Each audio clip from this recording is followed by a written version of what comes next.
to talk to you today about Hidradenitis Suppurativa. I want to talk to you about my story, and it's a story of hope. And things can seem really bad at times, and I know there's no cure, but we can see some success. So let's start my story off. When I was 14, that's when I initially started to get the sores. I got them in my armpits and my breasts, but I just figured that's teenage acne. We don't need to, go to a doctor or anything like that. I remember even at 16, I started getting really big lesions on my back, and one of the coworkers just gently tapped me, and then one of them exploded. And of course, you know how teenagers are. Everybody made fun of me. They joked about it. It was really humiliating. At 17 was the first time I reached out and sought out treatment for what I perceived as my acne. I don't know if any of you guys have tried Accutane, but the first dermatologist I went to, they prescribed Accutane. I only lasted 3 months on that drug. For me personally, that was a really hard drug to be on. I didn't feel good, and the only side effect I seemed to have was cracked lips and really dry lips, and it didn't really address the problem. So I was like, well, if this is the treatment for acne, I don't want the treatment. So I went without treatment for many years. At 23, I went back to my GP and I said, okay, let's start all over again. I want to try to get treatment. And they prescribed me treatment for acne like minocycline. And for 3 years, we really got nowhere. I was on a lot of medication, but I didn't see a lot of success. And then at 26, my GP said, you know what? Let's do another referral to a dermatologist. And they sent me to the Lucerne Clinic here in Edmonton. Soon as I showed this dermatologist my sores, he knew right away. He's like, you have Hidradenitis Suppurativa. And I was like, hidradenitis what? Like I had no idea what that was, let alone how to pronounce it. And he's like, well, we just call it HS.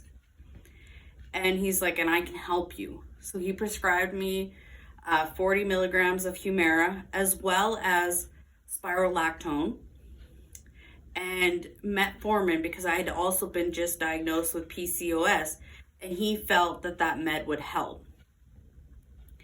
So for 3 months, I started to feel a little bit better, but I mean, at this point I had 40 lesions. Like, I was not just stage 1, stage 2, I was stage 3, I was just oozing. So for 3 months, it kind of worked. I dried up a little bit. Some of the sores started to heal. But then after 3 months, I really wasn't getting much relief. I was getting more and more sores, and I was just really covered in infection.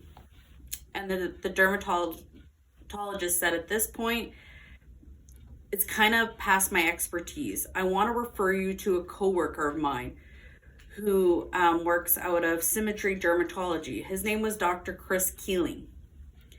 I went to see Dr. Chris Keeling, and the first time I walked in his clinic, he could just tell I was suffering. He could tell I was defeated. And he's like, I'm not going to let you leave here today until I give you some hope. So we did a de-roofing surgery that day on my right armpit. And I don't know if you guys know what a de-roofing surgery is, but that's when they give you a local, so they give you an injection of freezing to the spot, and then they open it up, and then they scrape all the HS or like the kind of goo and clean it all out, and then they leave it open to heal because they don't want to close it up in case there's any of the infection left. So my first day, I got that, and then I was like, hey, you know what? This is someone that's listening to me. He's got some treatments, and he increased my Humira to 80 milligrams, which is 2 injections per week, double than what most people are on, plus a clindamycin rifampin kind of combo that he had seen a lot of success with. And I was feeling really good initially, and I thought, you know what, there's hope. But again, it was short-lived. Within, I don't know, about 4 months, 3 months, the sores started filling up again. They weren't healing. I was just kind of feeling defeated. So we tried other cocktails, and we just really weren't getting anywhere. So about in 2020, so beginning of 2020, Dr. Keeling said, you know what, like, let me try something else. Let's try a drug called ertapenem. And it's a really strong antibiotic. You're on it via IV, and home care supports you through it. And you know what? Like, I've been struggling with this condition for a long time. I've got, at this point, 50 lesions. I smell. I won't wear t-shirts. Even if you have a shower every day, like, you're just oozing infection. It was just a really bad point in my life. And I said, you know what? I'm game to try anything. And I was on that antibiotic, and almost instantly, within 2 days, everything dried up. I felt amazing. I was like, oh my God, I have my life back. This is amazing. I was like, I could play soccer again. Like, I was a kid that loved sports. I joined a rec team and I was playing soccer again. And I thought I had my life back, but it was short-lived, like every other treatment. Within 3 months, everything was filled back up again. And I just was really defeated. I went in and talked to Dr. Keeling, and I said, like, look what's happened. And he was even surprised on how fast it had come back. Like, his plan was, like we were doing before, the de-roofings every 6 weeks, which we couldn't keep up with. But he thought with the ertapenem that it would heal enough that we could keep up with the de-roofings. So Dr. Keeling had an idea, and he said, let's work with another doctor out of a hospital. Let's book an OR. Let's get all of the lesions at once. So we'll put you under general, we'll put you to sleep, and we'll remove all of them at once. Of course, you know, living with this condition for so long, I'm game to try anything. And then COVID hit. So of course there was no surgeries happening, and you couldn't get an OR. And Dr.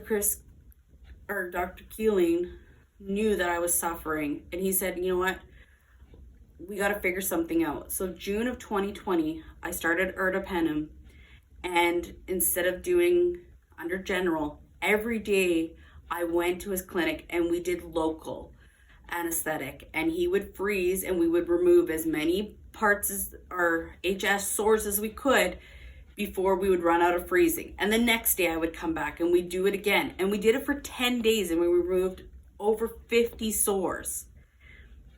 The team there was amazing. It wasn't easy, but I managed and I got through it. And I remember that team of nurses and Dr. Keeling were just phenomenal. They were really supportive. Even at the end of the 10 days, they did a little paper medal that just talked about, it had supportive words on it.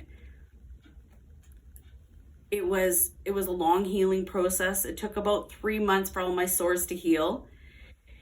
It wasn't easy asking my mom and fiance for help. Like, I mean, I would have an hour and a half to change and to redo my bandages.